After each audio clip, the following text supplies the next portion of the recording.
The Silent Return.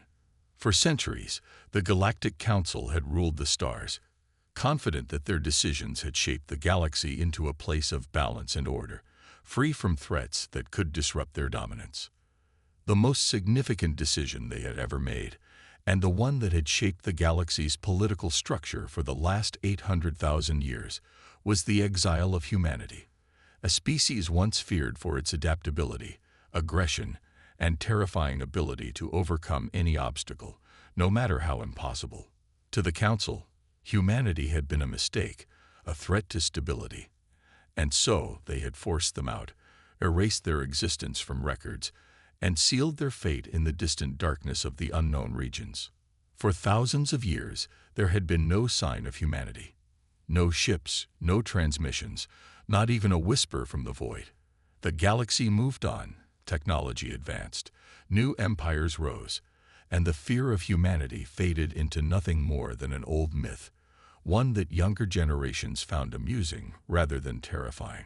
To them, humans were nothing more than ancient creatures who had failed to survive, a footnote in history, and a mistake that had corrected itself through extinction.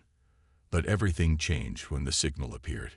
It started as a faint anomaly on the deep space monitoring stations positioned at the very edge of the known galaxy.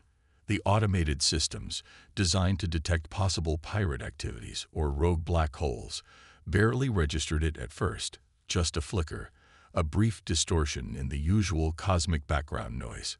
But as minutes passed, the anomaly grew stronger, evolving from a faint echo to a structured pulse, a clear and deliberate transmission. The station's AI, programmed to analyze and classify potential threats, flagged it as unknown origin and immediately relayed it to the Galactic Council's security network. The moment the transmission reached the Council's headquarters, alarms were triggered and high-ranking officials were summoned to an emergency meeting. The data was projected in the center of the massive circular chamber, its rhythmic pattern sending a chill through those who recognized its structure. It was a language that had not been seen or spoken in 800,000 years. The meeting room, filled with representatives from dozens of species, fell into absolute silence as realization spread like wildfire. The signal was old, ancient even, but it was undeniably human. The council members exchanged uneasy glances, their expressions shifting between disbelief, concern, and in some cases, outright panic. "Impossible," murmured High Chancellor Vorthak, his scaled hands gripping the edge of the table. Humanity was exiled to the dark zones. No species could have survived there for this long. They should be extinct. And yet, countered Admiral Xyros of the Kalax Dominion, his voice unusually tense, this signal suggests otherwise. If this is truly from humans, then they have returned. The idea alone was terrifying. The exile of humanity had been absolute, an effort to erase an unpredictable force from galactic affairs.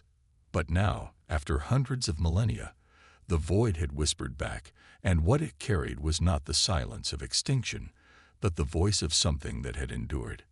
A decision was made swiftly. The Council would not act blindly. They needed to confirm the truth before causing widespread panic. A single scout ship, the Varan's Light, was dispatched under the pretense of a deep space survey mission, its crew carefully selected from species known for their discretion. Their mission was simple: trace the signal, locate its source, and determine if humanity still existed. The journey was long, spanning weeks as the scout ship navigated through forgotten star systems and abandoned colonies, following the fading echo of the transmission. At first, the path seemed empty, filled only with the ruins of civilizations lost to time. But then, as they neared the outer edges of the old human sectors, the first signs of life appeared. A derelict human outpost, long thought abandoned, showed fresh activity, lights flickering within, systems operational, and something far more chilling: a ship. It was not like the crude vessels recorded in the ancient archives of the Council. It was sleek, advanced, and designed with a purpose that sent fear into the hearts of the scout crew. It was a warship. The realization hit them hard. Humanity had not perished in exile. It had survived, adapted, and, worst of all, it had grown stronger. The Varen's light attempted to turn back, to retreat with their findings and warn the Council before it was too late. But before they could engage their engines, the unknown warship activated its systems, locking onto them with precision. A transmission came through, clear and unmistakable. "We are coming."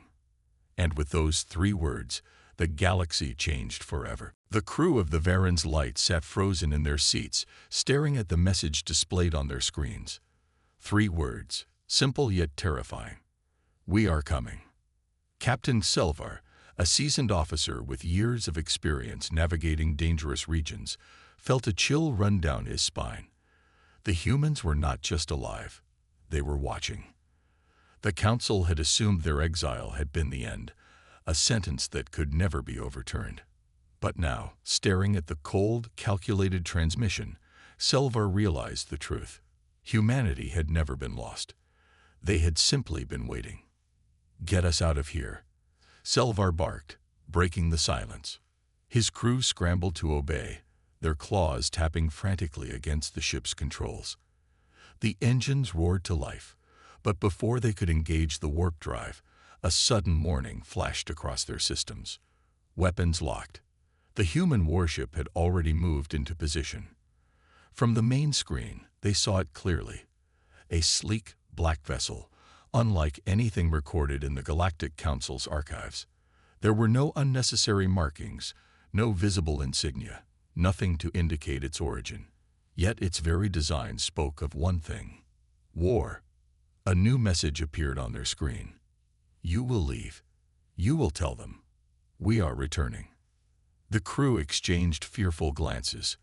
They had no choice but to comply. Captain Selvar clenched his jaw and gave the order. "Disengage weapons. We jump on my mark." The human ship did not fire, but it did not need to. The message was clear. With a flash of light, the Varen's light tore through space, racing back toward the Galactic Council's homeworld. The crew sat in tense silence, their minds struggling to process what they had just witnessed. They had come expecting ruins, the remnants of a species long forgotten. Instead, they had seen something far worse, a civilization that had not only survived, but had become something beyond their understanding. Humanity had been exiled to the darkness, and in that darkness they had evolved. On the Galactic Council's central world, alarms blared as the Varen's light emerged from warp far too fast, nearly crashing into the docking bay. Security forces rushed to the ship as the crew stumbled out, their faces pale, their expressions shaken. The Council had been waiting for their report, but they had not expected this. Captain Selvar barely paused to catch his breath before he shouted, "They're coming. The humans are coming." The Council chamber, usually a place of calm debates and calculated decisions, erupted into chaos. Some representatives scoffed at the idea. Humans were a dead race, they insisted. Others, particularly the older members who still remembered the stories, remained silent, their faces filled with dread. High Chancellor Vorthak raised a hand, silencing the arguments. "Explain," he commanded. Selvar's voice was steady, but his hands trembled as he recounted the encounter. "They are alive. They are strong.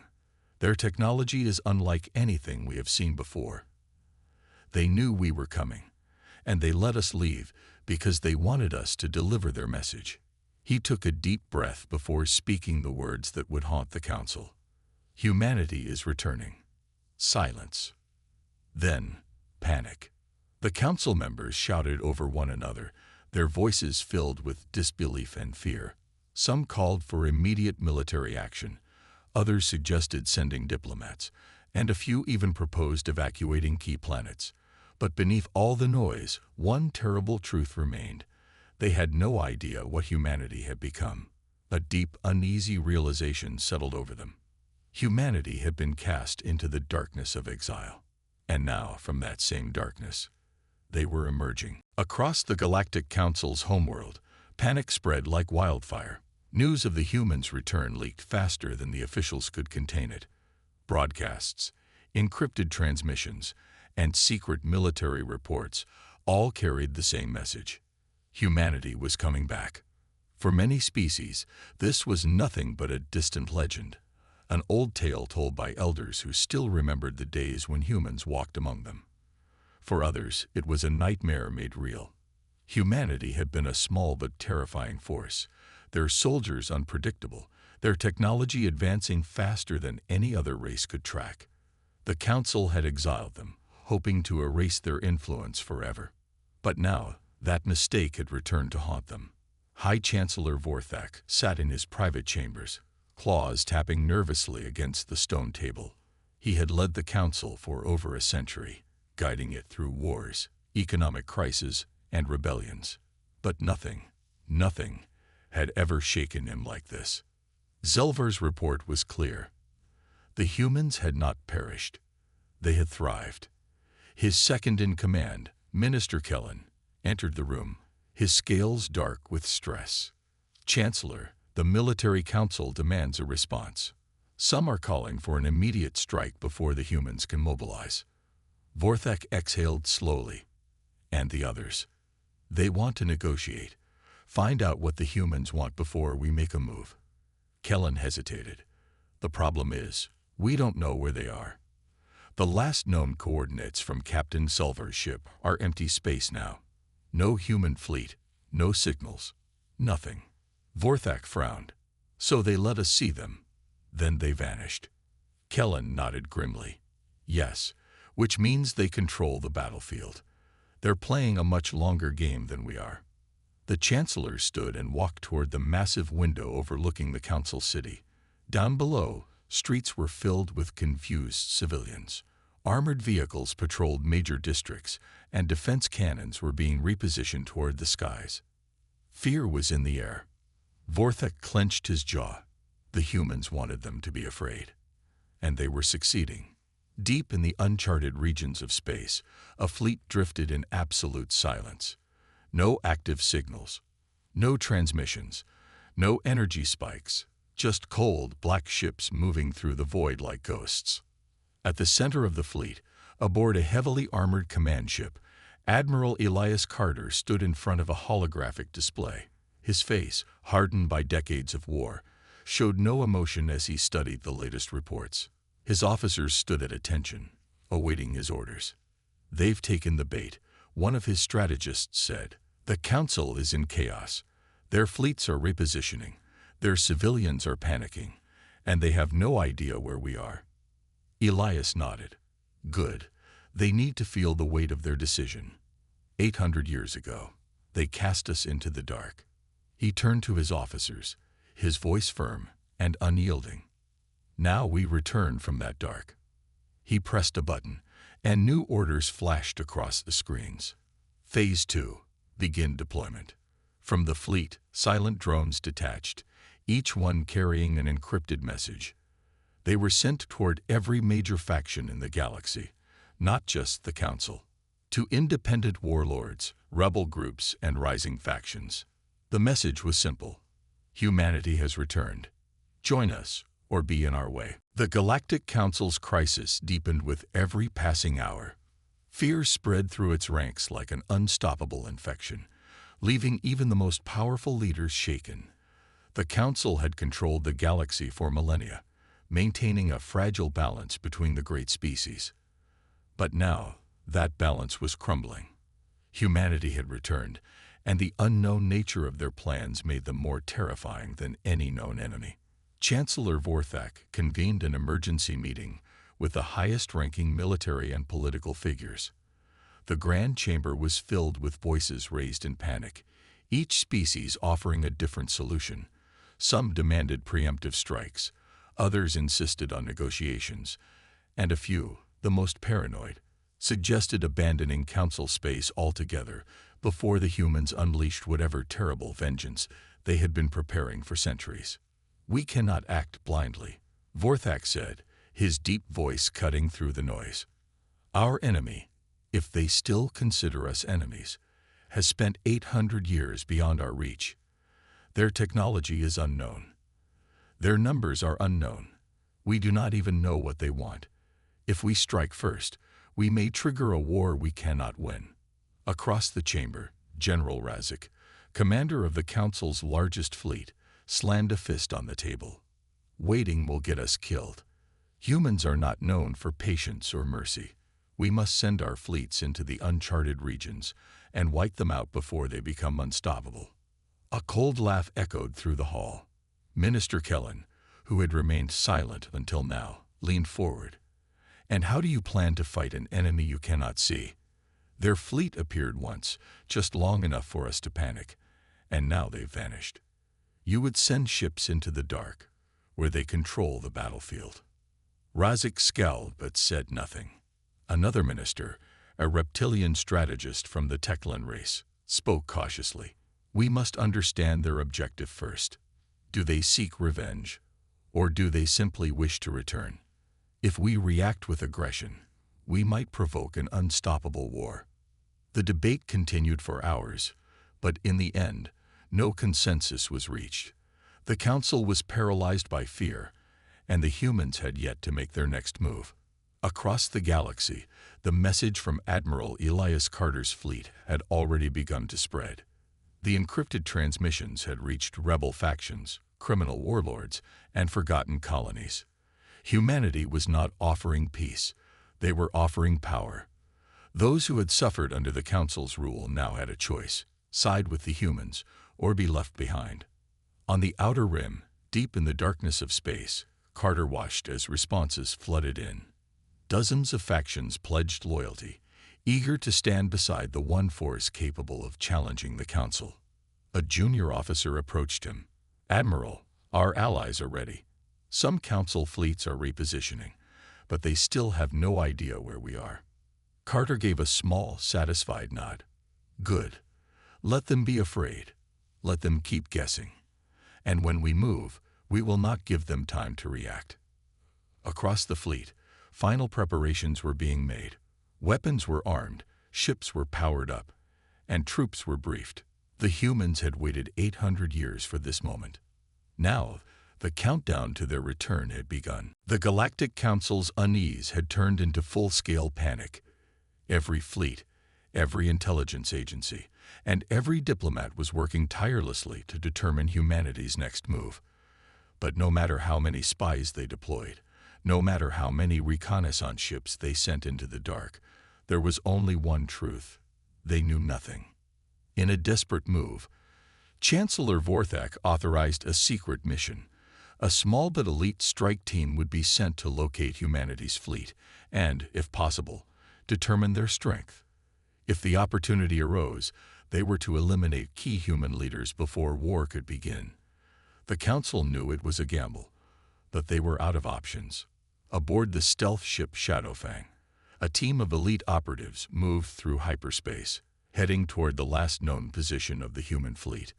These soldiers were trained for the most dangerous missions in the galaxy. They had fought against warlords, assassinated political threats, and survived battles where no one else had. But as they drew closer to their target, a strange feeling settled over them. Fear. "Something's not right," one of the operatives muttered, adjusting their visor as they analyzed sensor data. "It's too quiet." Their ship dropped out of hyperspace near a massive asteroid field. According to the latest intelligence, this was where the human fleet had last been spotted. But there was nothing. No signals. No energy readings. Just cold, dead rock floating in space. The commander of the strike team frowned. "Check for cloaked ships." The humans wouldn't just disappear.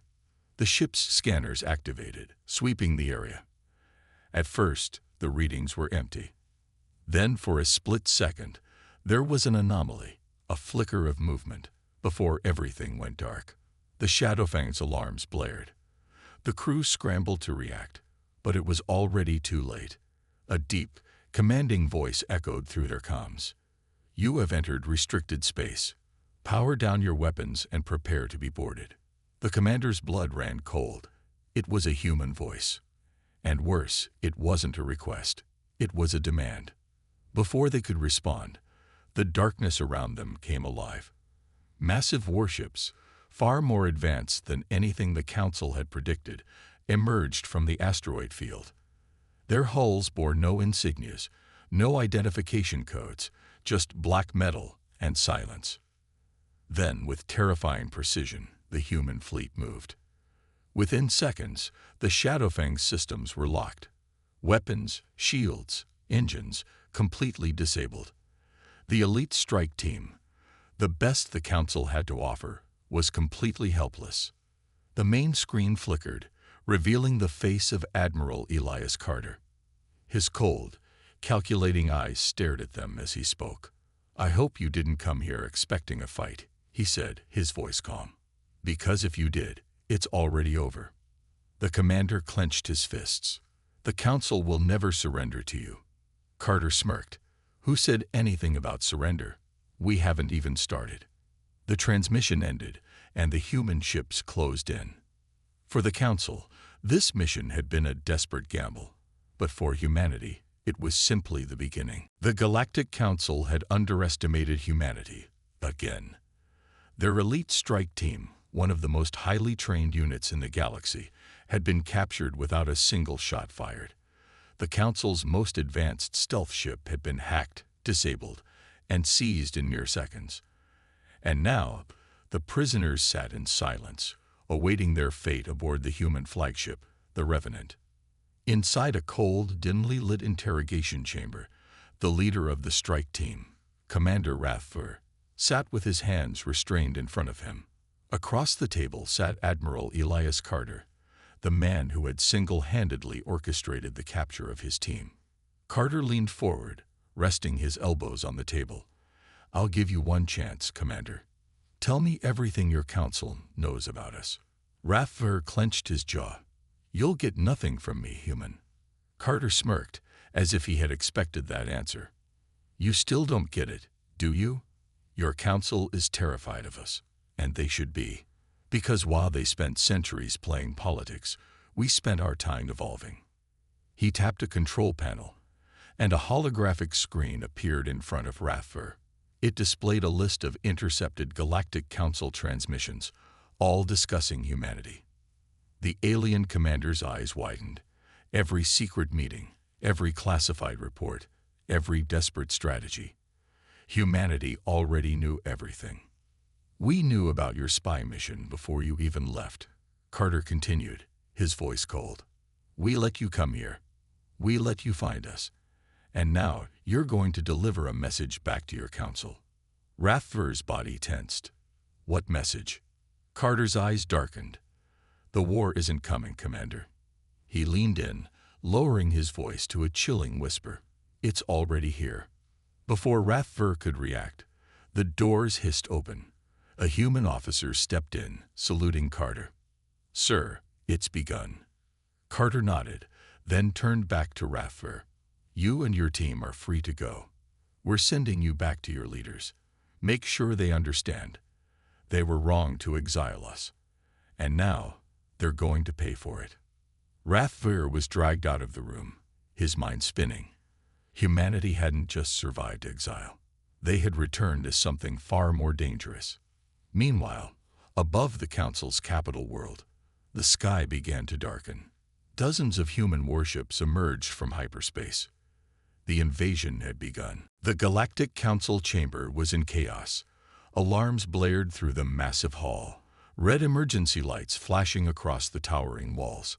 Representatives from dozens of species shouted over one another, desperate for answers. Asterisk, asterisk, the humans had returned. Asterisk, asterisk, and they had returned with a vengeance. Chancellor Vorik, leader of the Council, stood at the center of the chamber, his hands gripping the edge of his podium.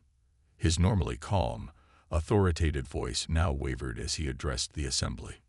"We must open negotiations immediately," he declared. "We cannot afford war with."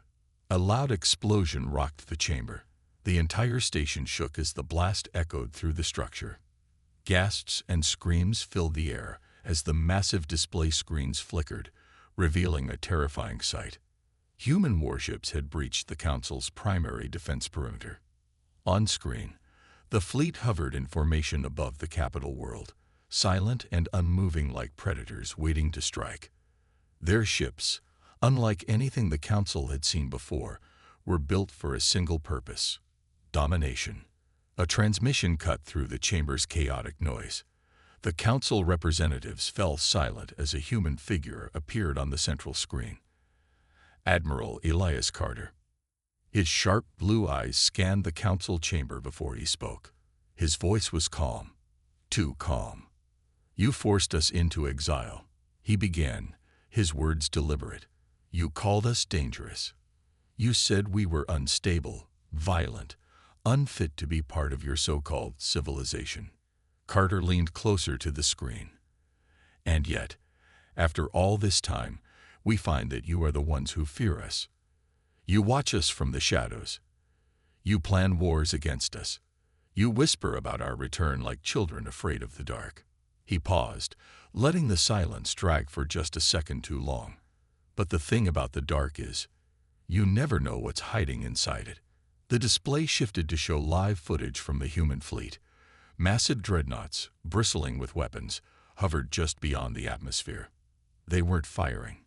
Not yet. "We could have destroyed your fleets before you even noticed we were here," Carter continued. "We could have burned your worlds. But we are not here for war." His expression darkened. "We are here for justice." Chancellor Vorik's voice shook. We admit that mistakes were made in the past. There is no past," Carter interrupted. "There is only now." The chamber fell into stunned silence. Suddenly, another transmission came through. A distressed voice from the Council's military command. "They're everywhere. The humans. They've already taken out our planetary defenses. The signal cut out. Static filled the air. Panic erupted in the chamber. Council members bolted from their seats, shouting into personal communicators. The humans hadn't just arrived. They had already taken control. Admiral Carter watched the chaos unfold. He tilted his head slightly, as if observing an experiment in progress. Then he delivered the final words that would change the fate of the galaxy forever. "We are not here to negotiate." His voice was like ice. "We are here to take back what is ours." Then the transmission cut off. Outside, the sky turned to fire as the first wave of human troops descended onto the capital world. The war they had tried to avoid was no longer coming. It had already begun.